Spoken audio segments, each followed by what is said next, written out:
जय हिंद दोस्तों, मैं इनकेत कुमार बिहार कृषि कॉलेज सबौर भागलपुर से एग्री गाइडेंस की इस यूट्यूब चैनल में आप लोग का स्वागत करता हूं। जैसा कि आप लोग को पता है कि हमने जो है क्लास 12 के कृषि विज्ञान का जो है फसलों की खेती चैप्टर को शुरू किया है, जिसमें हम लोगों ने धान की खेती को पढ़ लिया है। उसके बाद हम लोगों ने गेहूं की खेती को एक वीडियो पढ़ा था और ये हमारा जो सेकंड वीडियो है, इस वीडियो में हम लोग जो गेहूं की खेती को सेकंड कर लेंगे। जब भी आप हमारे वीडियो को पढ़ने के लिए बैठे तो आप कॉपी कलम लेकर बैठे, नहीं तो वीडियो को नहीं देखें। तो बिना टाइम गवाए हुए हम लोग वीडियो में आगे बढ़ते हैं। तो आज की वीडियो हम लोग देखेंगे कि जो है गेहूँ की वेराइटीज़ है, क्योंकि बाकी जो भी इसका बेसिक इंट्रोडक्शन का पोर्शन था उसको हम लोगों ने कवर कर लिया था। चलिए ठीक है, तो हम लोग बात करते हैं वैरायटी के बारे में, ठीक है, क्योंकि वैरायटी से भी है जो है ऑब्जेक्टिव में भी क्वेश्चन आते हैं और जब इसका जो है सब्जेक्टिव पेपर आता है उसमें भी क्वेश्चन आते हैं, ठीक है। तो गेहूं में 3 प्रकार की वैरायटी होती है। एक होती है असिंचित वैरायटी, जहां पर जो है सिंचाई की फैसिलिटी उतना नहीं है। एक होती है सिंचित, यानी कि पानी हम दे रहे हैं और समय पर बुआई कर रहे हैं। एक होता है सिंचित, मतलब कि पानी की सुविधा है लेकिन हम वहाँ जो है विलम्ब से खेती कर रहे हैं, ठीक है।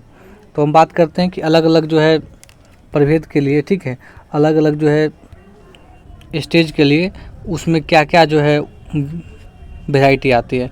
तो सबसे पहले है असिंचित प्रभेद, ठीक है।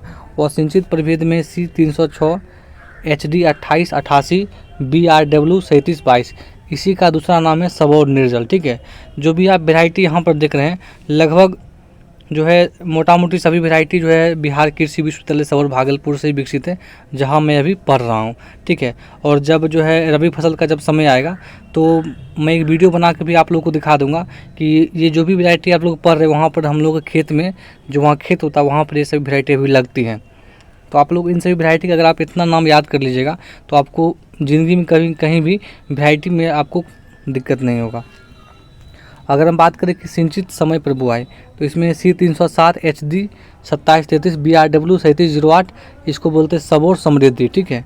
सिंचित विलम्ब से बात करें तो BW 373, BW 14, HI 2985 और HI 1563, ठीक है। ये सब कुछ वैरायटी है। आगे अगर हम बात करें कि भूमि की तैयारी, ठीक, जैसा कि आप लोगों को पता है जब भी हम कोई फसल की खेती करते हैं तो पहले क्या करते हैं, खेत को खरपतवार से मुक्त कर लेते हैं। उसमें अच्छी प्रकार से है कि जुताई कर देते हैं और मिट्टी में उतना नमी होना चाहिए क्या कि ताकि बीज को अंकुरण में वो सहायता प्रदान कर सके। तो ये सभी कुछ बेसिक चीज़ें हैं जो आप सभी प्रकार के फसलों की खेती में लिख सकते हैं। तो फसल की खेती के बारे में अगर बात करें तो खेत खरपतवार से मुक्त होना चाहिए, ठीक है। भूमि में पर्याप्त नमी रहे, वही बात है, ताकि बीज आसानी से बोया जा सके, ठीक है। और इस प्रकार से जो मतलब क्या कि इस प्रकार से जुताई करके खेत को तैयार करना चाहिए, ठीक है, ताकि उसमें जो खेत खरपतवार से हमारा मुक्त हो जाए, आसानी से हम उसमें बीज का बुआई कर सकें।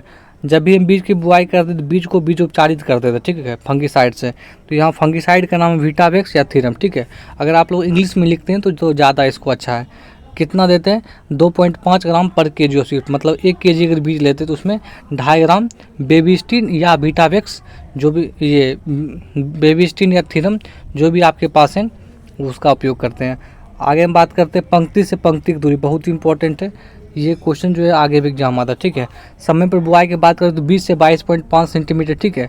अगर विलम्ब से बात करें तो 15 से 20 सेंटीमीटर। अगर हम बीज की गहराई पर बात करें कि कितनी गहराई में बीज को बोना चाहिए तो 4 से 5 सेंटीमीटर।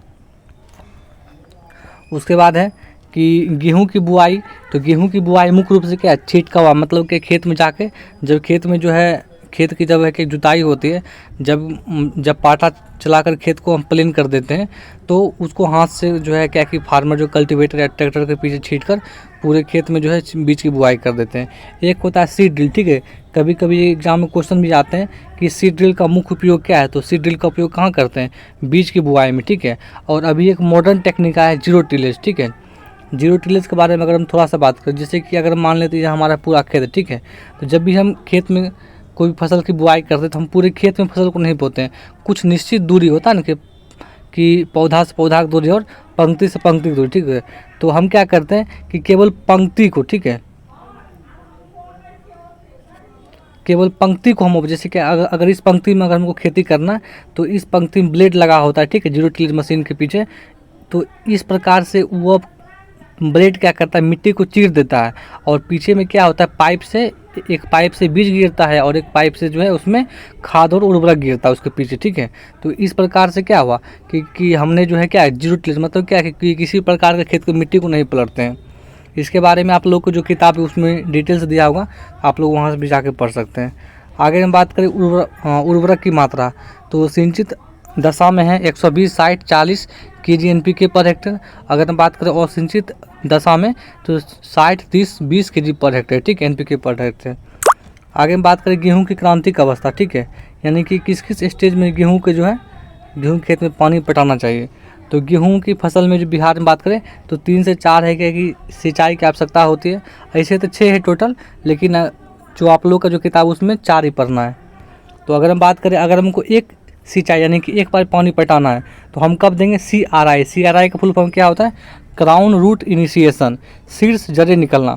अगर आप लोग इसके बारे में पढ़ना होगा तो आप लोग कमेंट कीजिएगा, मैं इस पर एक डिटेल वीडियो बना दूंगा। CRI स्टेज क्या होता है, इसमें पानी की क्यों आवश्यकता होती है, ठीक है।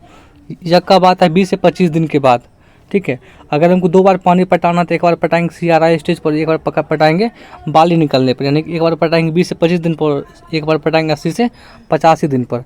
अगर हमको 3 बार पानी को जो है खेत में पटाना होगा तो एक बार पटाएंगे कब, CRI स्टेज पर, एक बार पटाएंगे जब गाभा निकलने पर, एक बार पटाएंगे कब, दाना में दूध भरते समय, ठीक है। 20 से 25 दिन पर, 65 से 70 दिन पर, 90 से 100 दिन पर। अगर हम बात करें कि 4 सिंचाई के बारे में तो एक पटाएंगे CRI स्टेज पर, एक पटाएंगे कल्ला निकलते समय, ठीक है, गाभा निकलते समय और दाना में दूध भरते समय, ठीक है। यहाँ पर सबका टाइम भी लिखा हुआ है कि कितने कितने दिन बाद हम लोग इसमें पानी पटाते हैं। आगे हम बात करते हैं कि निराई गुड़ाई एवं खरपतवार प्रबंधन, ठीक है। तो बुआई के 30 से 40 दिन तक क्या होता है कि फसल और खरपतवार के बीच क्या होता है, आपस में जल, स्थान, सूर्य के प्रकाश, पोषक तत्व आदि के लिए क्या प्रतिस्पर्धा होती है। तो क्या होता है कि खरपतवार के कारण जो फसल में अगर देखा गया गेहूं की फसल में तो 10 से 40% की जो हानि भी हो जाती है। इस कारण से यह स्पष्ट होता है कि खरपतवार प्रबंधन बहुत आवश्यक है, ठीक है। अगर हम खरपतवार की बात करें तो चौड़ी पत्ती वाली खरपतवार, इसमें कृष्ण नील है, बथुआ ITC, इसके नियंत्रण के लिए 2,4-D सोडियम, इसको सोडियम पड़ता है, सोडियम साल्ट 625 ग्राम को 6000 लीटर पानी में मिलाकर बुआई से 25 से 30 दिन के बाद अंदर इसमें छिड़काव करना चाहिए। जब भी आपको खरपतवार प्रबंधन पूछे तो मैंने जिस प्रकार से लिखा आप लोग उसी प्रकार से जो है एग्जाम में लिखा सकते, कहीं कोई इसमें प्रॉब्लम नहीं है। सकरी पत्ती वाली अगर बात करें तो इसमें जो है जंगली जई आता है, इसका साइंटिफिक नाम एवेना फेटुआ गेहूँसा वन गेहूँ गुली डंटा है। इसके अगर हम नियंत्रण की बात करें तो सल्फीरोन या लीडर की 33.33 ग्राम और पेंटीमेथिलीन 800 से 1000 ग्राम अथवा आइसोप्रोटोन 1.5 ग्राम 700 से 800 लीटर पानी में मिलाकर बुआई से 2 से 3 सप्ताह के बाद छिड़काव कर देना चाहिए, ठीक है। एक एग्जाम था, कोई भी कम्पिटेटिव एग्जाम, तो उसमें पूछा था कि बथुआ किस मौसम का खरपतवार, बथुआ क्या है, बथुआ जो है रबी मौसम का खरपतवार है और गेहूँ का मामा क्या मेक्सिको से आया है, ठीक है। उसके बाद है क्या, कीट और व्याधि, ठीक है। तो गेहूं में अगर हमें कीट की बात करें तो इसमें लगता है कजरा कीट, ठीक है। इसका साइंटिफिक नेम क्या है, एग्रोटिस इप्सिलॉन। इसका लक्षण क्या है, छोटे पौधे विभिन्न जगह को काटकर हानि पहुंचाते, मतलब कीट जब छोटा होता है तो कीट क्या करता है, पौधा को अलग अलग जगह काटकर उसमें हानि पहुँचाता है। इसके लिए क्लोरपाइरिफॉस, ठीक है, 20 cc से बीज को उपचारित करके बुआई करनी चाहिए, ठीक है। अगर खरीफ फसल में हम क्या करते हैं कि क्लोरपाइरिफॉस 3 लीटर पर हेक्टेयर से छिड़काव करते हैं। अगर हम रोग की बात करें तो इसमें रोग है अनाकृत कलिका, इसको लूज स्मट बोलते हैं, स्टिलागोटिटिस होता है, ठीक है। संक्रमित पौधे में बालियाँ पहले ही निकलती है, बालियों में दाने की जगह पे क्या होता है, काला चूर्ण बन जाता है लूज स्मट। जैसे क्या कि बाली है तो उसमें बीज की जगह पे क्या ब्लैक पाउडर बन जाएगा, ठीक है।